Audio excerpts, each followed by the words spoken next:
First on the news at 6 o'clock, the top prosecutor in East Baton Rouge Parish says these streets are safer tonight after a large-scale drug bust. Several people reputed to be members of the street gang known as the Vultures arrested. News 2's Destiny Beasley reports federal investigators are now joining that case.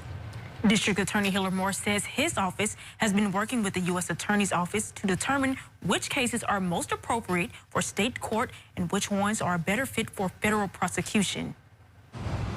So whether it meets the federal definition that they're looking at, and I think that a lot of these cases do because of the gun involvement, prior convictions, drug involvement. District Attorney Hiller Moore says it all comes down to the U.S. Attorney to prosecute the alleged Vulture members. In the meantime, Moore says his office will be asking for some of the suspects to be held in jail. We are asking in those cases that those that are out on a bond, that their bonds be revoked and that it be held pending trial. Broderick Butler is an alleged member who was taken in during the raid. He was in court Wednesday morning for a bond review in a previous drug charge case. His new charges include conspiracy to distribute narcotics, resisting an officer, money laundering, and streets gang activity. Butler was out on a $150,000 bond from a March arrest in New Orleans, where he was accused of shooting a member of a rival gang.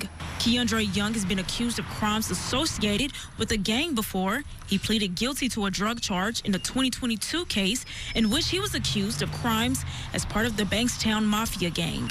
He was sentenced to 90 months with 59 months suspended. His probation condition specified that he should not have contact with any gang members except his father. Right now, deputies are charging him with illegal carrying of a firearm by a convicted felon. Accused gang member Gervais Ferguson was already in jail for murder. He was charged in April in the murder of Jonathan Williams.